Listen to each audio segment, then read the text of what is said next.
안녕하세요. 승리한 상가족 여러분. 오늘은 주일로 위크 스터디 네 번째 부분입니다. 이번 주 저희들이 함께 묵상할 본문은 18장 24절에서 20장 6절까지의 말씀입니다. 20장 1절에서 6절은 바로 금요일 말씀인 7월 1일 말씀으로 7월달 부분입니다. 이번 주 여러분들에게 부탁드리고 싶은 것은 주일날 한번 18장 24절에서 20장 6절까지의 말씀을 한번 단번에 한번 읽어보시면서 전체적인 흐름을 한번 느껴보시라는 겁니다. 승리하는 삶은 말씀 중심 예배 중심의 성경 전문 교사를 양육하기 위해서 만들어진 성경 공부 교재입니다. 2016년 6월 현재 저희들은 사도행전 13장에서 19장 말씀을 보고 있고 7월부터는 20장에서 28장 말씀을 마무리하게 됩니다. 승리하는 삶은 발행의 신 박유일 목사님의 구속사로 조망한 성경 연속 강해집 사도행전을 통해서 편집이 되어 있고요. 지금 현재 내용은 상권에 해당하는 부분입니다. 자, 이제 전체적인 구조를 다시 한번 보도록 하겠습니다. 전체적인 구조는 우리가 무엇으로 이해하면 좋다고요? 성경의 파도, 성경의 흐름에 우리의 몸을 맡기는 거예요. 그래서 성경 연속 강해라는 것은 성경 한 절 한 절 한 절 한 절을 따라가면서 그 안에 담겨있는 말씀의 의미를 깨닫는 것입니다. 우리가 어떤 주제를 설명하기 위해서 여러 가지 성경 구절에 레퍼런스를 두는 것도 중요하지만 성경의 본래 흐름이 무엇인지, 성경의 본래 흐름이 무엇인지 보면서 우리가 이번 주에 상고할 부분하고 연결되는데 지난번에 배웠던 부분 다시 복습할 것이 무엇이냐면 성경 말씀이 하나님의 말씀인지를 우리가 어떻게 분별하냐는 거예요. 이것은 동시에 말씀을 가진 자가 말씀을 전하는 자가 어떻게 말씀을 전해야 하냐는 거예요. 승리한 삶 리더분들은 말씀을 어떻게 전해야 되죠? 첫 번째는 하나님의 이름으로. 이것은 하나님의 말씀만. 그 두 번째는 하나님의 능력이 이것을 증거한다는 거예요. 이걸로 끝나서는 안 되고 세 번째는 뭐예요? 이미 주신 말씀과 일치하느냐예요. 이 세 가지를 우리가 항상 보면서 이 말씀의 흐름에 맡겨서 말씀을 해석을 해야 된다는 것입니다. 솔직히 연속 강의 설교는 해석이라기보다는 그냥 진짜 말 그대로 이 흐름을 따라가는 거예요. 하지만 이것을 바르게 또 이해시키기 위해서 강해집에는 어떤 부분이 많냐면 성경에 관한 레퍼런스가 많아요. 그래서 여러 가지 성경 구절이 나오는데 그 구절을 하나하나 찾아서 보시는 것이 굉장히 좋습니다. 이 말씀을 바로 이해할 수 있는 다른 성경의 해석을 우리가 가져올 수 있어요. 하지만 중점되는 건 뭐냐면 본문 내용을 따라가는 것입니다. 그래서 엄밀히 말하면 박윤일 목사님의 강해집은 연속 강해 설교를 하면서 이미 주신 말씀과 일치하는지, 이것을 어떻게 보는 것이 하나님의 뜻이고 하나님의 능력의 포커스가 어디에 있는지 이것을 같이 이렇게 서술해 놓은 이 강해집이에요. 즉 엄밀히 말하면 이거는 설교 현장에서 이루어지기 때문에 설교집입니다. 그래서 하나님 말씀으로 선포되는 그 말씀을 어떻게 준비하고 어떻게 선언되고 어떻게 우리가 적용하고 있는지를 잘 보여주고 있죠. 이것을 우리가 우선은 본문 말씀을 중심으로 그런가 하여 연구하는 방식이 지금 현재 승리하는 삶이 편집되어 있는 방향입니다. 그래서 우리가 전체적인 내용을 어떻게 볼 수 있냐면 전반전 부분은 우리가 베드로를 통한 하나님의 뜻, 후반부는 바울을 통해서 나타난 하나님의 뜻을 나타내고 있어요. 이것은 다시 한번 얘기하자면 무엇이냐면 우리를 향한 하나님의 뜻 또한 베드로를 향해서 나타낸 뜻과 바울을 통해서 나타낸 뜻과 다르지 않다는 거예요. 그래서 우리가 베드로를 통해서 바울을 통해서 역사하시는 하나님을 통해서 무엇을 봐요? 나를 통해서 역사하시려는 하나님의 뜻을 보게 된다는 거예요. 그래서 우리가 여기서 배워야 될 것은 하나님의 뜻입니다. 그리고 나서 우리가 무엇을 보고 있냐면 바로 교회를 보고 있어요. 교회의 탄생과 확장에 대해서 그리고 계승에 대해서 봐요. 그래서 교회는 어떤 곳이냐면 모였다가 흩어지는 이런 영적 운동력이 있는 곳이라는 것을 우리가 사도행전을 통해서 확인하고 있죠. 그리고 지난주에 우리가 배웠던 중점적으로 적용했던 부분은 뭐냐면 이때 말씀을 전하는 자와 듣는 자가 가져야 되는 영성이었어요. 태도였어요. 하나님의 말씀을 바로 듣는 태도였어요. 그것에 가장 키포인트를 뒀던 것이 무엇이냐면 바로 베레아에서의 말씀인 17장 11절 말씀이었어요. 그래서 17장 11절 나타났던 베레아 사람들의 특징처럼 우리가 말씀이 그런가 하여 날마다 말씀을 상고하면은 하나님의 뜻을 발견하게 되고 하나님의 뜻과 이 전도자의 말씀이 옳지 않은 것을 확인할 수 있고 그 안에 있는 하나님의 능력을 믿음으로써 우리에게 하나님의 역사하심이 드러나게 된다는 거예요. 우리가 구원에 이르는 믿음을 소유할 수 있게 된다는 것입니다.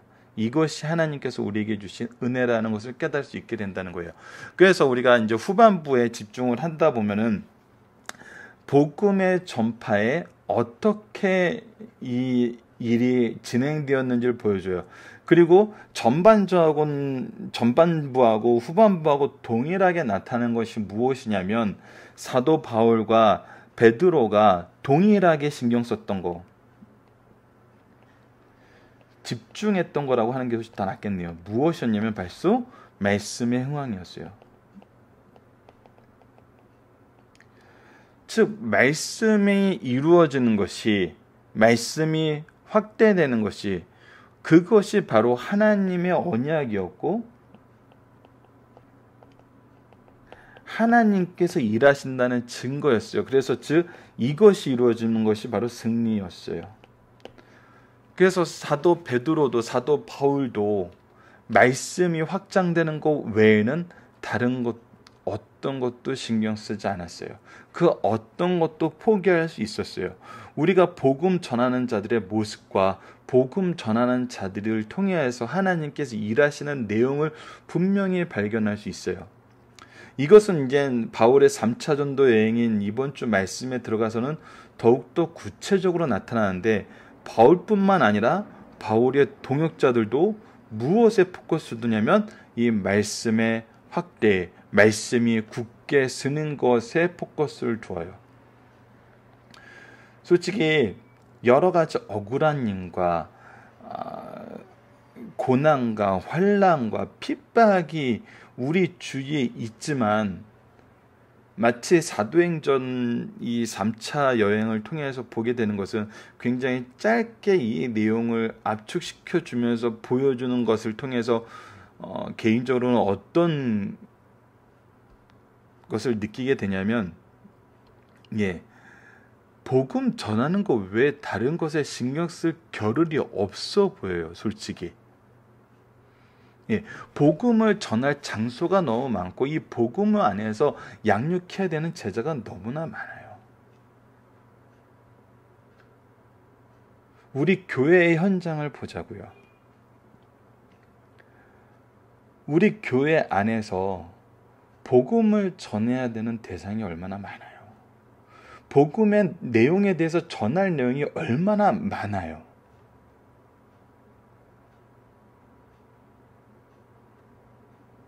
근데 우리 교회 안에서는 항상 두 가지 내용이 항상 이 복음에 대한 저항으로 나타나는 것이 항상 두 가지예요. 첫 번째는 복음을 열심히 전하는 자들에게 복음에 대해서 저항을 하는 거예요. 뭘 그렇게 많은 걸 가르치려고 하십니까? 뭘 그렇게 많은 것을 알아야 됩니까? 뭘 그렇게 열심히 하십니까? 반대적으로는 그거죠. 저 이거 이렇게 그렇게까지는 못하겠어요.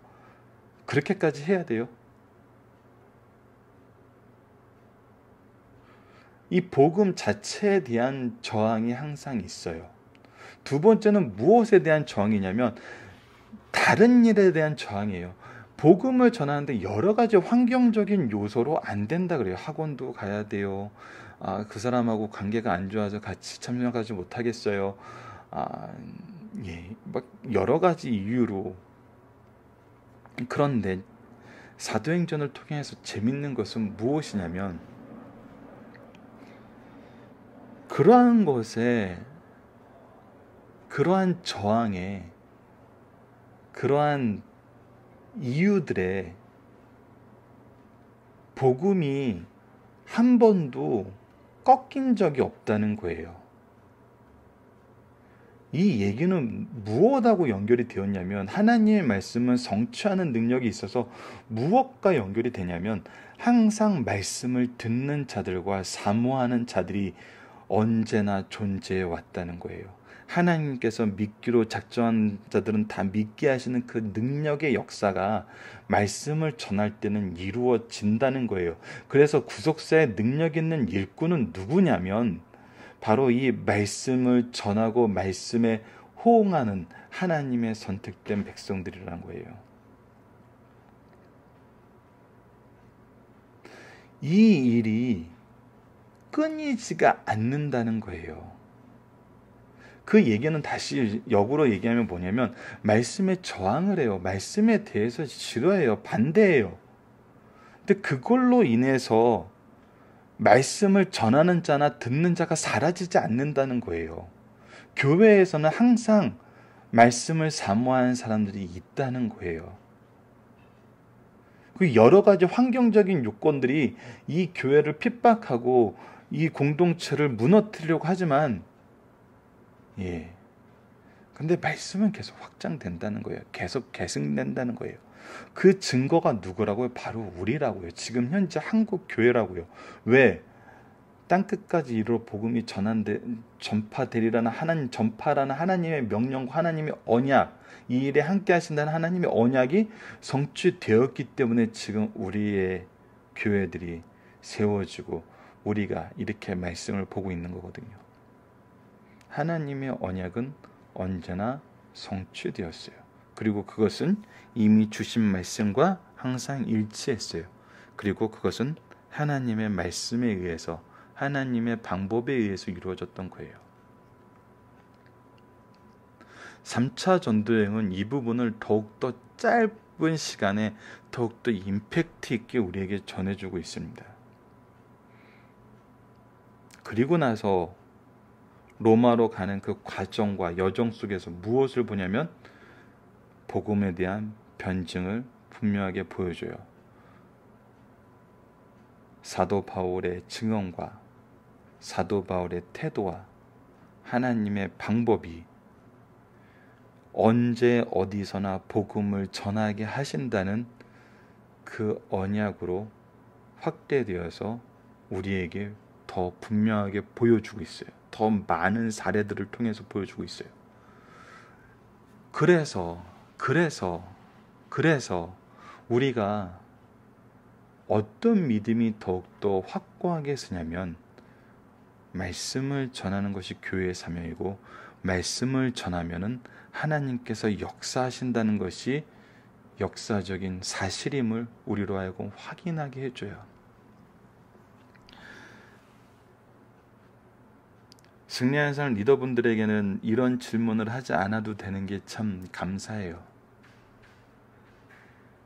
하지만 평신도들에게, 많은 교회 현장에서는 이 말씀을 하고 나서는 당연히 이 결단의 질문을 할 수밖에 없어요. 여러분, 복음을 듣고 하나님의 말씀에 반응하는 사람이 되겠습니까? 아니면 여전히 여러분들의 기준을 가지고 복음을 거부하는 사람이 되겠습니까? 여기서 더욱더 확실하게 안타깝지만 얘기할 수밖에 없는 것은 무엇이냐면, 저 세상에서 하나님을 모르고 복음에 대해서 거부하는 자보다 이 교회 안에서, 우리의 가정 안에서 복음을 듣고 복음에 대해서 거절하는 사람들이 얼마나 더 많은 죄를 범하게 되는지 우리는 사도행전을 통해서 더욱더 분명하게 확인하게 된다는 것입니다. 더 불쌍하고 더 큰 죄악을 짓는 길에 그 위험성에 놓여 있게 된다는 거예요. 교회가 복음을 떠나면은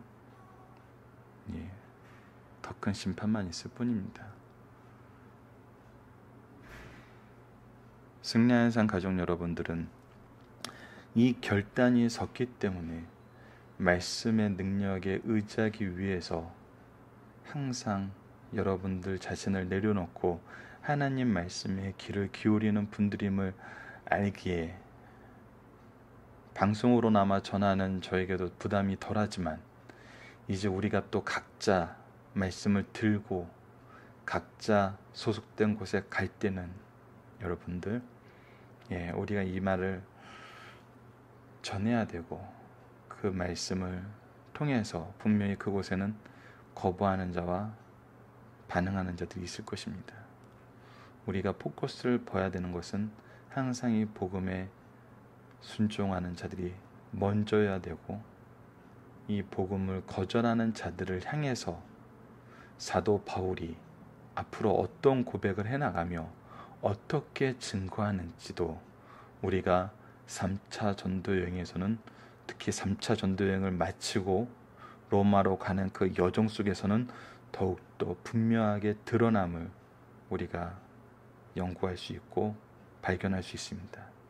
특히 예루살렘으로 가야 하는 이 사도 바울의 모습을 통해서는 그들을 향한 복음을 거부하는 자들을 향한 거부하는 내 동포를 향한 거부하는 내 신앙의 동역자들을 향한 우리의 삶의 태도가 드러나게 됩니다. 사도 바울을 통해서 보여주고 있어요. 이 모습까지도 우리가 소유하고 함께 나눌 수 있는 승리한 삶 가족 여러분들이 되었으면 합니다. 자, 그래서 이번 주 말씀은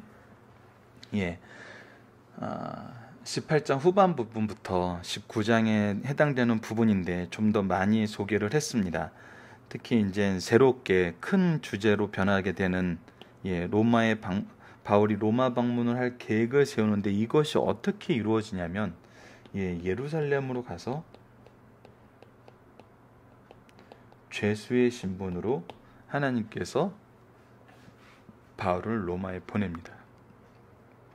이거는 이 로마에 가려는 계획과 계획의 목적과 방법 면에서 인간이 생각하지 못한 방법이었어요. 근데 그 안에서는 분명히 하나님의 뜻이 드러나고 이 계획을 이루게 하시는 하나님의 언약이 드러나고 이 방법을 통해서 우리에게 주는 교훈이 드러나고 있습니다.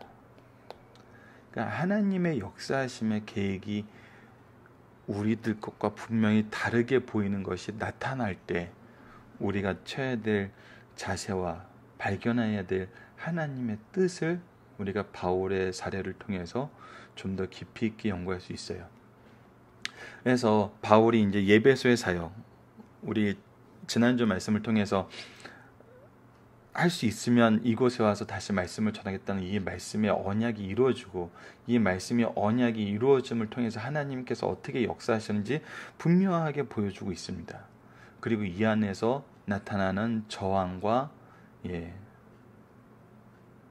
충돌이 무엇인지 그 충돌은 그들이 충돌함을 만들어내서 소욕해 하는 충돌이 더욱더 분명하게 나타나고 있어요. 그래서 우리는 성령의 충만하심에 대해서 얘기를 하게 되는데 이번 주에 특히 이 부분이 우리가 좀 집중력 있게 봤으면 하는 부분입니다. 자, 말씀이 들어가고 성령의 사역에 대해서 바울이 성령 세례에 대해서 지금까지 1차, 2차 선교여행 때는 나타나지 않았던 기록이 이것은 우리가 복음을 전했기 때문에 성령의 역사하심과 구원의 방법에 대해서는 분명히 1, 2차에서는 안 했다고 얘기할 수 없어요. 하지만 성경 말씀을 있는 그대로 보기 때문에 우리가 이때 왜 이 부분이 우리에게 전달되는지 그 의미를 봐야 돼요. 그래서 이 말씀의 결과로 주의 말씀이 힘입어 세력을 얻게 된다는 이 내용이 우리에게 하고자 하는 중심 사상이 무엇인지 우리가 말씀 전파하는 사역을 할 때, 교회를 세운다 그랬을 때 무엇이 중점이 돼야 되는지를 우리가 분명하게 이번 주 말씀을 통해서 볼 수 있습니다.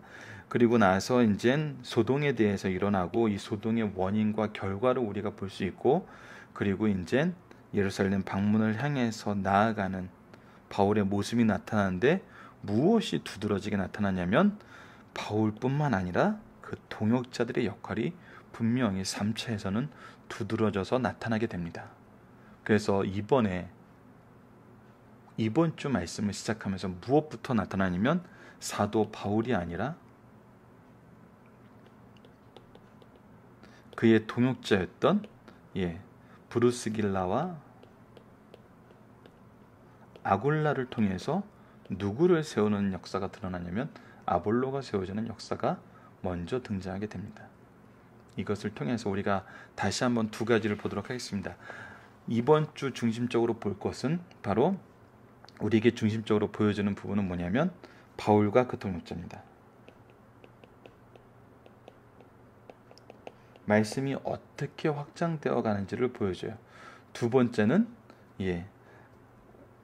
하나님의 계획과 하나님의 역사심의 기준, 하나님의 기준이 무엇인지, 이 복음 전파의 기준이 무엇인지를 다시 한번 예배소 교회의 모습을 통해서 분명하게 보여줍니다. 그래서 우리가 어디에 포커스를 둬야 되나, 누구에게 포커스를 둬야 되나, 어떤 일에 포커스를 두어야 되는지를, 우리 교회와 가정이 어떠한 곳인지를 다시 한번 묵상하게 됩니다.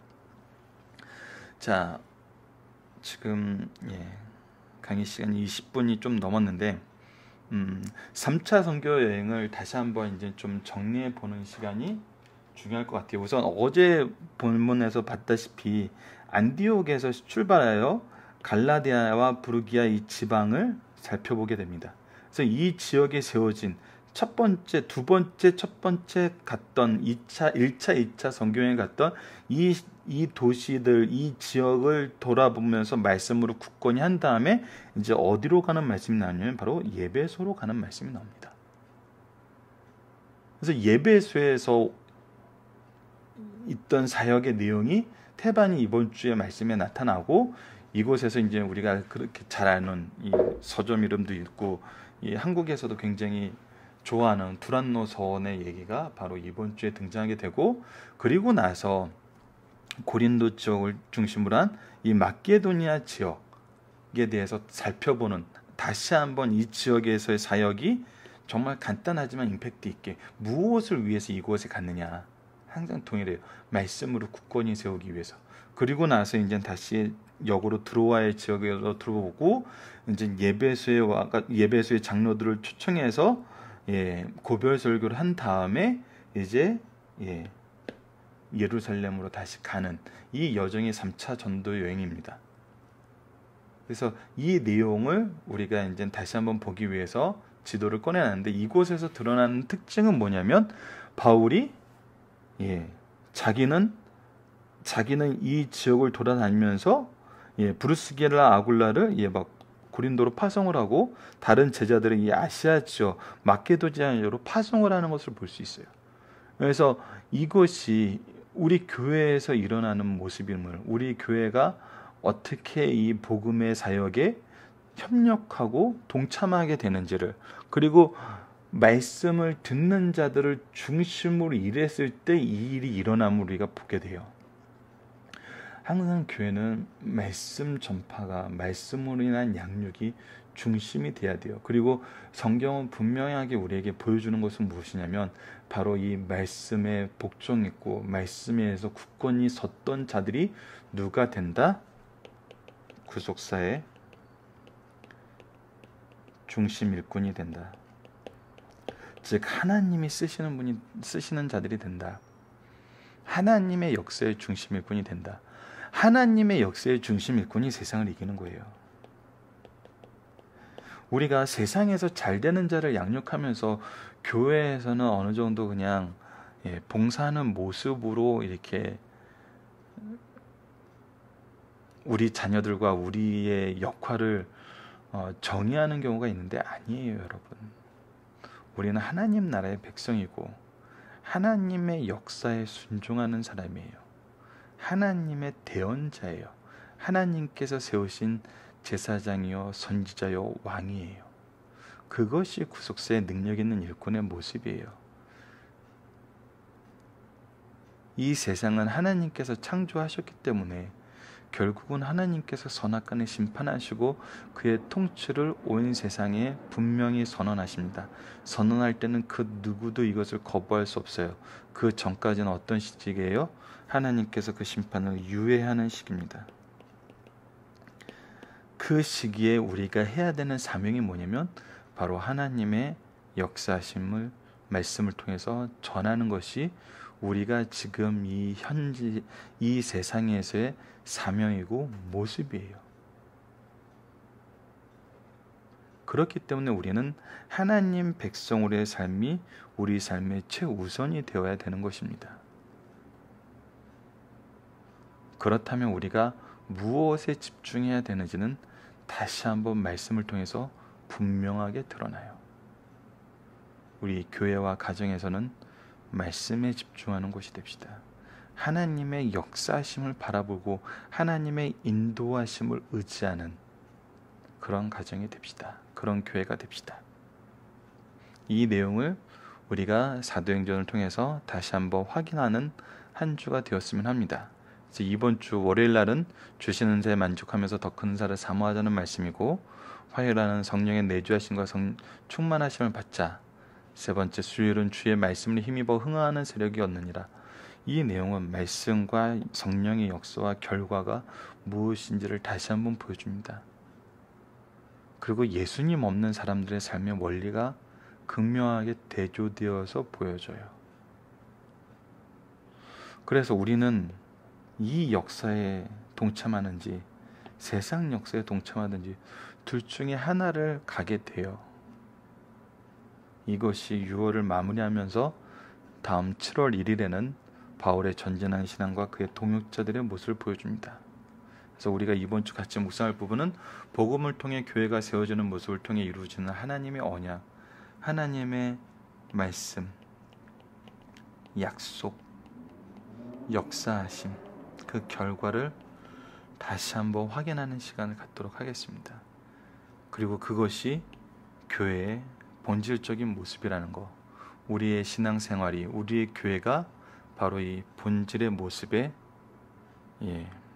얼마나 집중하고 있느냐가 우리가 스스로를 돌아보고 우리의 신앙생활을 돌아보는 가장 중요한 기준이라는 것. 이 기준을 바로 세우기 위해서 만들어진 것이 승리하는 삶이라는 것을 다시 한번 우리가 나누면서 이번 주 말씀을 시작하도록 하겠습니다. 위크 스터디는 여기서 마무리하도록 하겠습니다. 감사합니다.